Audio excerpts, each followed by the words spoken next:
ಒಂದು ಕಾಲದಲ್ಲಿ ಈ ಭೂಮಿಯ ಮೇಲೆ ಜೀವಿಸಿದ್ದ ಅತಿ ದೊಡ್ಡ ಪ್ರಾಣಿ ಯಾವುದು ಅಂದ್ರೆ ಅದು ಡೈನೋಸರ್ಸ್ ಅಂತ ನಾವು ಹೇಳ್ತೀವಿ.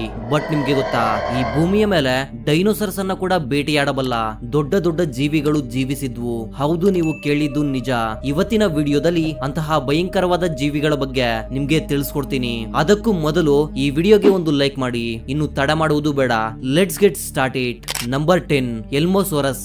ಫ್ರೆಂಡ್ಸ್, ಇದು ಒಂದು ಸಮುದ್ರದ ಜೀವಿ. ಹೆಚ್ಚು ಕಡಿಮೆ 80 ಮಿಲಿಯನ್ ವರ್ಷಗಳ ಹಿಂದೆ ಅಂದ್ರೆ ಲೇಟ್ ಕ್ರಿಟೇಷಿಯಸ್ ಪೀರಿಯಡ್ ನಲ್ಲಿ ಸಮುದ್ರದ ಆಳವಾದ ಪ್ರದೇಶದಲ್ಲಿ ಇದು ಜೀವಿಸಿತ್ತು.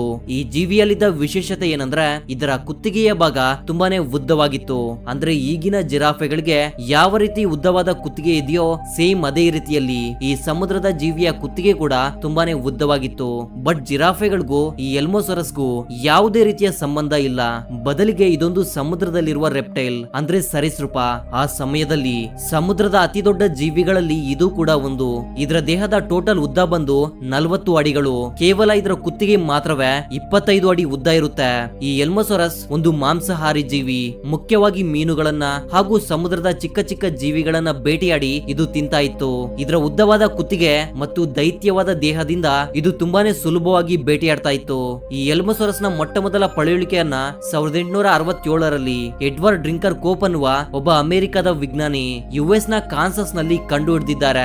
ನಂಬರ್ 9, ಡಂಕ್ಲಿಯಾಸ್ಟಿಯಸ್. ಫ್ರೆಂಡ್ಸ್, ಸಮುದ್ರದ ಅತಿ ದೊಡ್ಡ ಮೀನಿನ ಪ್ರಜಾತಿ ಇದು.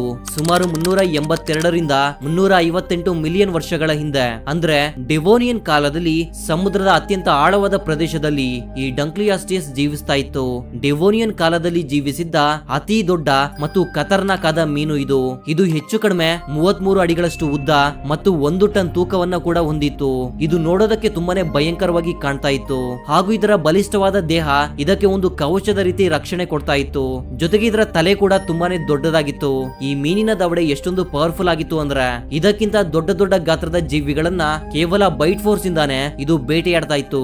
ಇದರಿಂದಾನೆ ಇಲ್ಲಿಯವರೆಗೂ ಸಮುದ್ರದಲ್ಲಿ ಜೀವಿಸಿದ್ದ ಅತ್ಯಂತ ಡೇಂಜರ್ಸ್ ಆದ ಮೀನುಗಳ ಲಿಸ್ಟ್ ನಲ್ಲಿ ಇದನ್ನ ಕೂಡ ಸೇರಿಸಲಾಗಿದೆ.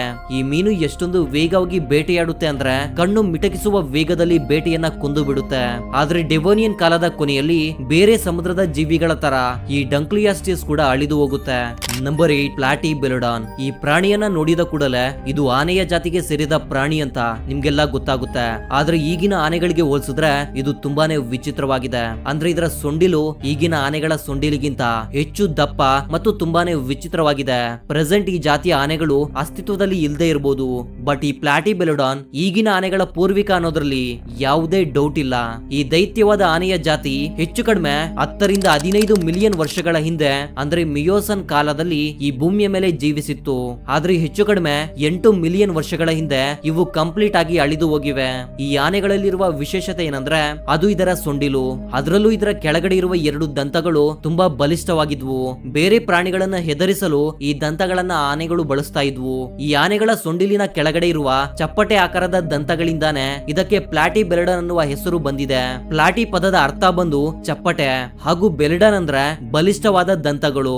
ಈಗಿನ ಆನೆಗಳ ತರ ಇವು ಕೂಡ ನೀರಿನಲ್ಲಿ ಅದ್ಭುತವಾಗಿ ಈಜಬಲ್ಲವು. ಈ ಪ್ಲಾಟಿಬೆಲೊಡಾನ್ ಪಳೆಯುಳಿಕೆಗಳು ಚೀನಾ, ಮಂಗೋಲಿಯಾ, ಭಾರತ ಹಾಗೂ ಏಷ್ಯಾದ ಇನ್ನಿತರ ದೇಶಗಳಲ್ಲಿ ಕೂಡ ಕಂಡು ಬಂದಿವೆ. ನಂಬರ್ 7, ಪ್ಯಾರಾಸೋರಲೋಪಸ್. ಫ್ರೆಂಡ್ಸ್, ಇದು ಒಂದು ಸಸ್ಯಾಹಾರಿ ಡೈನೋಸರ್ ಗಳ ಜಾತಿ. ಬಟ್ ಬೇರೆ ಡೈನೋಸರ್ ಗಳಿಗಿಂತ ಇದು ತುಂಬಾನೇ ವಿಭಿನ್ನವಾಗಿತ್ತು.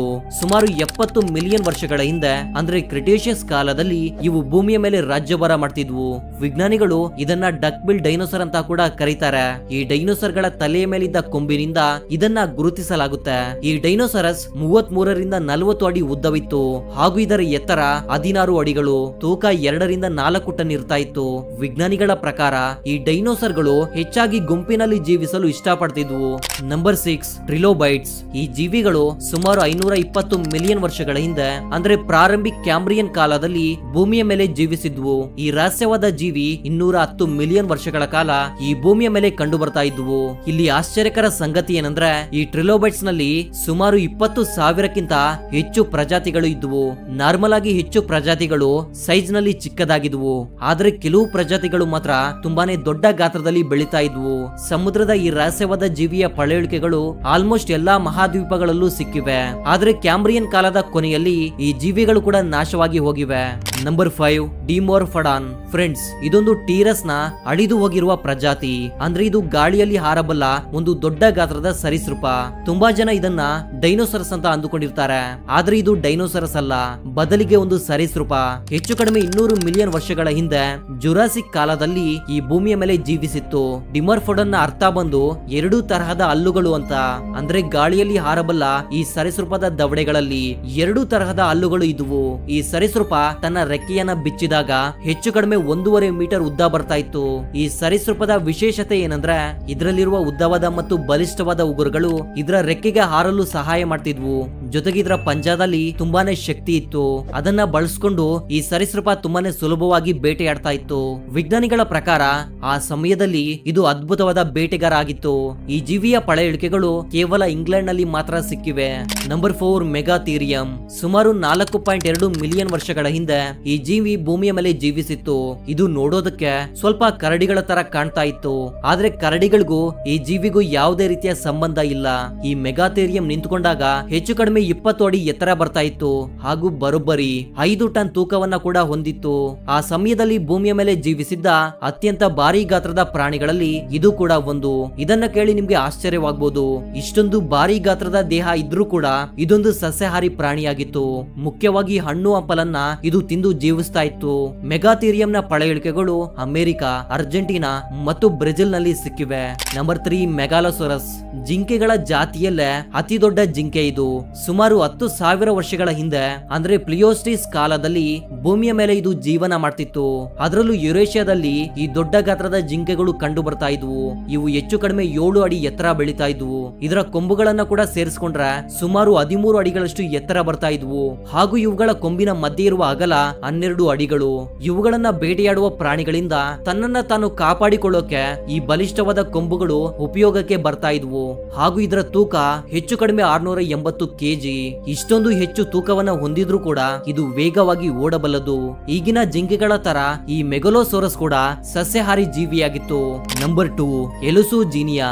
ಫ್ರೆಂಡ್ಸ್, ಎಲುಸುಜೀನಿಯಾ ಪದದ ಅರ್ಥ ಪ್ರಾಚೀನ ಕಾಲದ ಪ್ರಾಣಿ ಅಂತ. ಇದು ಸುಮಾರು 508 ಮಿಲಿಯನ್ ವರ್ಷಗಳ ಹಿಂದೆ ಅಂದ್ರೆ ಕ್ಯಾಂಬ್ರಿಯನ್ ಕಾಲದಲ್ಲಿ ಈ ಸಮುದ್ರದ ಆಳವಾದ ಪ್ರದೇಶದಲ್ಲಿ ಇದು ಜೀವಿಸ್ತಾ ಇತ್ತು. ಇದು ನೋಡೋದಕ್ಕೆ ತುಂಬಾನೇ ವಿಚಿತ್ರವಾಗಿ ಕಾಣ್ತಾ ಇತ್ತು.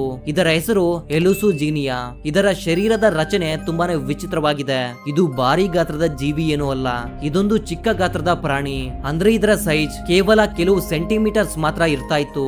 ಇದರ ದೇಹದ ಮೇಲೆ ಮುಳ್ಳಿನ ತರಹದ ರಚನೆಯನ್ನ ನೋಡಬಹುದು.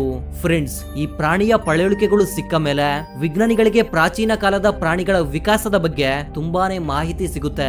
ನಂಬರ್ 1 ಕುಡ್ಜಲ್ ಕೋಟ್ಲಸ್. ಇದು ಟೀರೋಸರಸ್ಗೆ ಸೇರಿರುವ ಒಂದು ಪ್ರಾಣಿ. ಅಂದ್ರೆ ಇದು ಕೂಡ ಗಾಳಿಯಲ್ಲಿ ಹಾರಬಲ್ಲ ಒಂದು ಸರೀಸೃಪ. ಇದು ಸುಮಾರು 66ರಿಂದ 72 ಮಿಲಿಯನ್ ವರ್ಷಗಳ ಹಿಂದೆ ಲೇಟ್ ಕ್ರಿಟೇಷಸ್ ಕಾಲದಲ್ಲಿ ಈ ಭೂಮಿಯ ಮೇಲೆ ಜೀವಿಸ್ತಾ ಇತ್ತು. ಇದು ತನ್ನ ರೆಕ್ಕೆಗಳನ್ನ ಬಿಚ್ಚಿದಾಗ ಹೆಚ್ಚು ಕಡಿಮೆ 36 ಅಡಿ ಅಗಲ ಬರುತ್ತೆ. ಅಂದ್ರೆ ಈ ಜಿರಾಫೆಗಿಂತ ದೊಡ್ಡದು. ಹಾಗೂ ಇದರ ದವಡೆಗಳಲ್ಲಿ ಬಲಿಷ್ಠವಾದ ಮತ್ತು ಶಾರ್ಪ್ ಆಗಿರುವ ಹಲ್ಲುಗಳು ಇದ್ವು. ಈಗಿನವರೆಗೂ ನಮ್ಮ ಭೂಮಿಯ ಮೇಲೆ ಜೀವಿಸಿದ ಅತ್ಯಂತ ದೊಡ್ಡ ಗಾತ್ರದ ಹಾರುವ ಜೀವಿ ಇದು. ಇದು ಒಂದು ಮಾಂಸಾಹಾರಿ ಪ್ರಾಣಿಯಾಗಿತ್ತು. ಇದರ ಮುಖ್ಯ ಆಹಾರ ಬಂದು ದೊಡ್ಡ ಗಾತ್ರದ ಹಲ್ಲಿಗಳು ಹಾಗೂ ಡೈನೋಸರ್ ನ ಮರಿಗಳನ್ನ ಕೂಡ ಇದು ಬೇಟೆಯಾಡಿ ತಿಂತಾ ಇತ್ತು. ಈ ಪ್ರಾಣಿಯ ಪಳೆಯುಳಿಕೆಗಳು ಉತ್ತರ ಅಮೆರಿಕ ಮತ್ತು ಟೆಕ್ಸಾಸ್ ನಲ್ಲಿ ಸಿಕ್ಕಿವೆ. ಸೊ ದಟ್ ವಾಸ್ ದ ಇನ್ಫಾರ್ಮೇಡಿಯರ್ ಥಿಂಕರ್ಸ್. ನೀವಿನ್ನೂ ನಮ್ಮ ಚಾನೆಲ್ಗೆ ಸಬ್ಸ್ಕ್ರೈಬ್ ಆಗಿಲ್ಲ ಅಂದ್ರೆ ತಪ್ಪದೇ ಸಬ್ಸ್ಕ್ರೈಬ್ ಮಾಡ್ಕೊಂಡು ಪಕ್ಕದಲ್ಲೇ ಬರುವ ಬೆಲ್ ಐಕಾನ್ ಒತ್ತಿ. ಮತ್ತೊಂದು ಇಂಟ್ರೆಸ್ಟಿಂಗ್ ಆದ ವಿಡಿಯೋ ಜೊತೆ ಮತ್ತೆ ಸಿಗ್ತೀನಿ. ಅಲ್ಲಿವರೆಗೂ ಜೈ ಹಿಂದ್, ಜೈ ಕರ್ನಾಟಕ.